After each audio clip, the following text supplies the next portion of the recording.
ভবিষ্যতে যেন এই খুনি জেনারেল জিয়া, পলাতক জেনারেল মুজিবের মতো কোনো জেনারেল এই দেশে পয়দা না হয়, যারা প্রভুর অন্ধ আনুগত্য করবে নীতি নৈতিকতা বিসর্জন দিয়ে।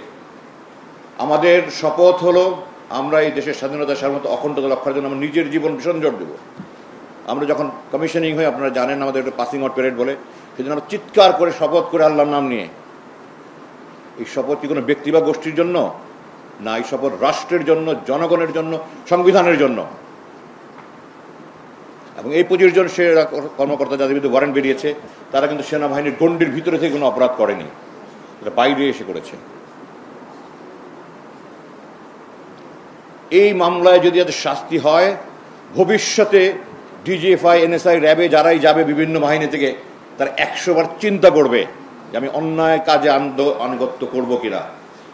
তার আগে আমি আরমান এবং তার পরিবারের সাথে আমার সম্পর্কে যেটা কথা না বললেই নয়।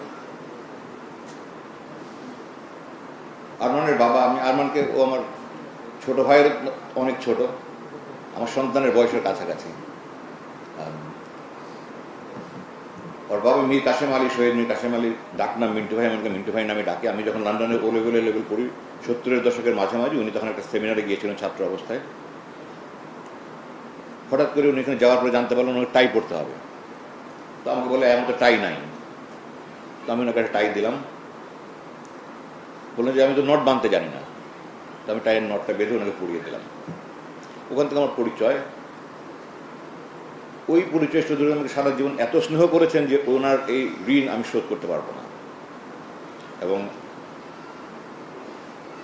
ব্যারিস্টার আরমান তার পেশা জীবনের প্রথম মামলা হলো আমাকে যে স্বৈরাচার সরকার 2009 চাকরি থেকে বহিষ্কার করলো, সেটার মামলা ব্যারিস্টার আব্দুর রাজ্জাক লড়েছিলেন।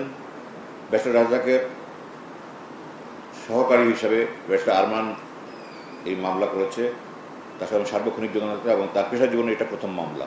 তো তার বাবার সাথে একটা অদ্ভুতভাবে আমার পরিচয় হয়েছে এবং সম্পর্ক হয়েছে, তার সাথে হয়েছে। এবং আমাকে 2009 বের করে দেওয়ার পর থেকে আমাকে গুম করার আগ পর্যন্ত আমি মীর কাসেম আলী ভাই, ডাকনাম মিন্টু ভাই নামে ডাকি। মিন্টু ভাইয়ের সাথে অত্যন্ত ঘনিষ্ঠভাবে কাজ করেছি, কারণ আমি অনেক স্কুলে কনসালটেন্ট ছিলাম এবং উনি তার মধ্যে কয়েকটা স্কুলে উনি চেয়ারম্যান ছিলেন। তো তাদের সাথে আমাদের সম্পর্ক, এটা হলো আত্মার সম্পর্ক। আমি যেটা বলি সেটা হলো যে যারা আমার চাচা, মামা, খালা, ফুফু, আমার সন্তান, তাদের সাথে আমার রক্তের সম্পর্ক। তারা হলো আমার রক্তীয়, তারা আমার আত্মীয় না। কিন্তু মীর কাসেম আলী, ওনার পরিবার, আরমান, এরকম আরও অনেক আছে যাদের সাথে রক্তের কোনো সম্পর্ক নাই, কিন্তু তাদের সাথে আমার আত্মার সম্পর্ক। তারা হলো প্রকৃত আত্মীয়। অনেক রক্তীয় আছে যারা আত্মীয় হয় না, অধিকাংশ আত্মীয় রক্তীয় হয় না। এই আত্মার সম্পর্ক কিন্তু অনেক গভীর সম্পর্ক। এই জন্য আমার অন্য একটা প্রোগ্রাম আছে, আমি ওটা চেঞ্জ করে এসছি এবং অনুরোধ করেছি আমাকে তারা দিয়ে ছেড়ে দেওয়ার জন্য। আমি কথা বলে চলে যাব। আমি যে আইডিয়া নিয়ে কথা বলতে চেয়েছি সেটা হলো জুলাই বিপ্লবটা কী ছিল। 1 নম্বর, এটা ছিল ভারতীয় আধিপত্যবাদ বিরোধী একটা বিস্ফোরণ। পৃথিবীর ইতিহাসে এমন বিপ্লব নেই যেখানে 5-6 বছরের শিশু থেকে 80-90 বছর বৃদ্ধ অংশগ্রহণ করেছে, সকল শ্রেণী পেশার পুরুষ নারী সবাই অংশগ্রহণ করেছে, এমন কোনো ইতিহাস নেই। এত অল্প সময় একটা বিপ্লব সফল হয়েছে এমন কোনো নজির নেই। এই বিপ্লবটা কি হয়েছিল কেবল একটা নির্বাচনের জন্য? এই বিপ্লবটা হয়েছিল একটা মানুষের আশা আকাঙ্ক্ষার প্রতিফলন হিসাবে। আমরা সুখী, শান্তিপূর্ণ, সমৃদ্ধিশালী বাংলাদেশ দেখতে চাই, দুর্নীতি, বৈষম্য, জুলুম মুক্ত বাংলাদেশ দেখতে চাই। গত 14 মাস আমরা এই কোনো কাজ করেছি বলে আমি মনে করি না। আমি যখন মুক্তির পর প্রায় 3 মাস হাসপাতালে ছিলাম, তখন এবং এরপরে হাজার হাজার দেশ বিদেশ থেকে সকল শ্রেণী পেশার মানুষ আমাকে নানান রকমের পরামর্শ দিয়েছে।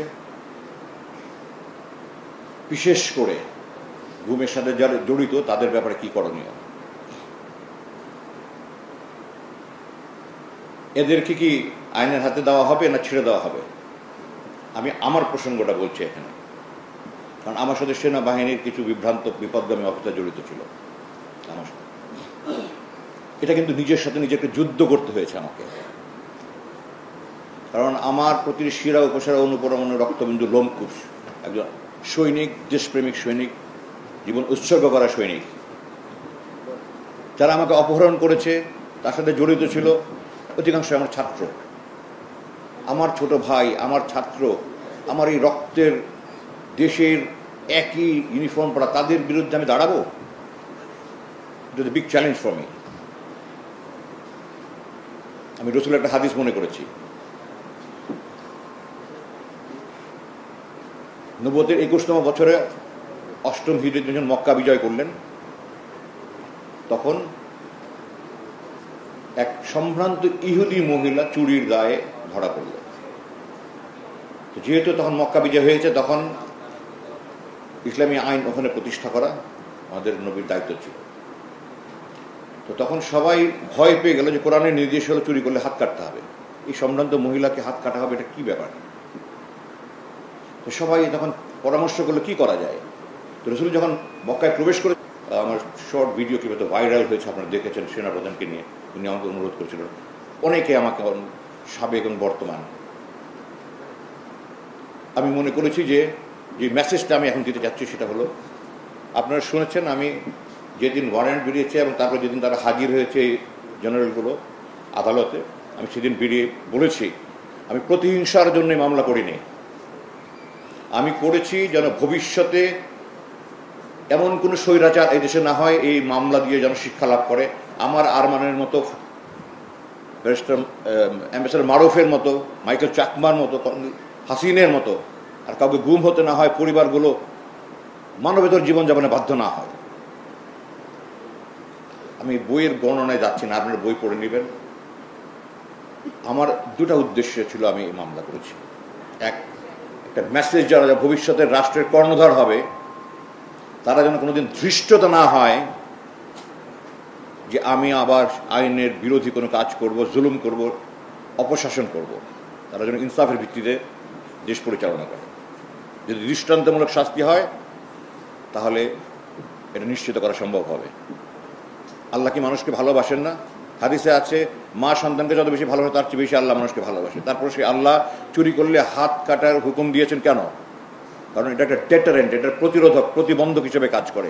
একটা হাত কাটলে 1000টা চুরি বন্ধ হবে। আমাদের এই বিচারহীনতার যে সংস্কৃতি আমাদের, এর ফলে আমাদের অন্যায় জুলুম সব দিন দিন বৃদ্ধি পাচ্ছে এতদিন থেকে। ওটা বন্ধ করতে হবে, ওটা বন্ধ করার জন্য আমি মামলা করেছি। দ্বিতীয়, ভবিষ্যতে যেন এই খুনি জেনারেল জিয়া, পলাতক জেনারেল মুজিবের মতো কোনো জেনারেল এই দেশে পয়দা না হয়, যারা প্রভুর অন্ধ আনুগত্য করবে নীতি নৈতিকতা বিসর্জন দিয়ে। আমাদের শপথ হলো আমরা এই দেশের স্বাধীনতা, সার্বভৌমত্ব, অখণ্ডতা রক্ষার জন্য আমরা নিজের জীবন বিসর্জন দেব। আমরা যখন কমিশনিং হই, আপনারা জানেন আমাদের একটা পাসিং আউট প্যারেড বলে, সেদিন আমরা চিৎকার করে শপথ করে আল্লাহর নাম নিয়ে। এই শপথ কি কোনো ব্যক্তি বা গোষ্ঠীর জন্য না, এই শপথ রাষ্ট্রের জন্য, জনগণের জন্য, সংবিধানের জন্য। এবং এই 25 জন সে কর্মকর্তা যাদের বিরুদ্ধে ওয়ারেন্ট বেরিয়েছে, তারা কিন্তু সেনাবাহিনীর গণ্ডির ভিতরে থেকে কোনো অপরাধ করেনি, এটা বাইরে এসে করেছে। এই মামলায় যদি এত শাস্তি হয়, ভবিষ্যতে ডিজিএফআই, এনএসআই, র্যাবে যারাই যাবে বিভিন্ন বাহিনী থেকে, তারা 100 বার চিন্তা করবে যে আমি অন্যায় কাজে আনুগত্য করবো কিনা। আল্লাহ সূরা নিসা 4 নম্বর সূরা 6 নম্বর আয়াতে বলে, আতিউল্লাহ আতিউর রাসূল, আল্লাহর আদেশ মানে রাসূলের আদেশ মানা। তার মানে রাসূলের আদেশ মানা আমাদের জন্য ফরজ। এরপর আল্লাহ বলেছে, ওয়াউলিল আমরি মিনকুম, তোমার উপরস্থ যারা তাদের আদেশও মানো। কিন্তু আল্লাহ এবং রাসূলের আদেশ মানতে হবে শর্তহীন। আর যারা উপরস্থ তাদের আদেশ মানতে হবে, আল্লাহর আদেশের পরিপন্থী হলে মানা যাবে না, এটা আল্লাহর হুকুম। রাসূল বলছে অন্ধ কাজে আনুগত্য নাই। এই মেসেজটা যদি দিয়েছে যেন কেউ অন্ধ কাজে আনুগত্য না করে, যদি তার দৃষ্টান্তমূলক শাস্তি হয়, ভবিষ্যতে আর কেউ করবে না। তো আমি আজকে এই অনুষ্ঠানের মাধ্যমে আপনাদের কাছে মেসেজ দিচ্ছি, গণমাধ্যমের কর্মীদের সাথে মেসেজ দিচ্ছি যেন আপনারা দোয়া করেন। আমি অনেক চ্যালেঞ্জ নিয়ে এই মামলা করেছি, এটা তাদেরকে আদালতে হাজির করা হয়েছে। আমি চাই না তাদের কোনো জুলুম করা হোক, আমি চাই তারা সুবিচার পাক। কিন্তু আমি চাই না যে ভবিষ্যতে আমার আর মনের মতো পরিবারগুলো অসহায় অবস্থায় দিন কাটাতে হয়। এক ভাই বলে গেছে সন্তানদের কথা, আমাকে যখন নিয়ে যায়, আমার ছোট সন্তান 15 বছর আমার বুকের উপর ঘুমাতো। আমার ছোট মেয়ে 3 বছর 4 মাস আমি ছাড়া তারা বেড়ে উঠেছে। এই কষ্ট কোনো দিন দূর করা যাবে না, যদি সমস্ত সম্পদ দিয়ে কষ্ট দূর করা যাবে না। ভবিষ্যতে কোনো বাবা, কোনো মা, আমার স্ত্রী নিজের গয়না বিক্রি করে সংসার চালাতে হয়েছে। ভবিষ্যতে কোনো বাবা, কোনো মা, কোনো সন্তান এই দেশে যেন পৃথিবীতে কোথাও যেন কোনো জুলুমের শিকার না হয়, কষ্টের শিকার না হয়, এই মেসেজটা আমি দিতে চাই দেশবাসীকে আপনাদের মাধ্যমে। ভবিষ্যতে কোনো স্বৈরাচার এই দেশে জন্ম না হোক, ভবিষ্যতে কোনো অন্ধ আনুগত্য করা জেনারেল পয়দা না হোক। আমরা সবাই সুখী শান্তিপূর্ণ সমৃদ্ধিশালী বাংলাদেশে থাকতে চাই। আপনারা দোয়া করবেন যেন এই অপরাধীরা শাস্তি পায়, তারা যেন এবং দৃষ্টান্তমূলক শাস্তি পায়। বিচারিতা সংস্থার মধ্যে বেরোতে হবে, সুবিচার পাক, এটা আমি চাই। আমি আশা করি আরমানের এই বইটা পড়ে সবাই অনেক কিছু জানতে পারবেন। আমার বই লিখেছে, কর্নেল হাসিন বই লিখেছে। বই লেখাটা ইম্পর্টেন্ট না, ইম্পর্টেন্ট হলো ন্যায় শাসন প্রতিষ্ঠা করা। আমি এই উদ্দেশ্য নিয়ে আমি লড়ছি। আপনারা আমার জন্য দোয়া করবেন। আমার জুলাই বিপ্লবের মধ্যে আমার পুনর্জন্ম হয়েছে, জুলাই বিপ্লবে বাংলাদেশের পুনর্জন্ম হয়েছে। আমি যেন আমার পুনর্জন্মে এই পুনর্জন্ম বাংলাদেশের জন্য কাজ করতে পারি। আপনাদের সবার কাছে দোয়া চাই। আসসালামু আলাইকুম।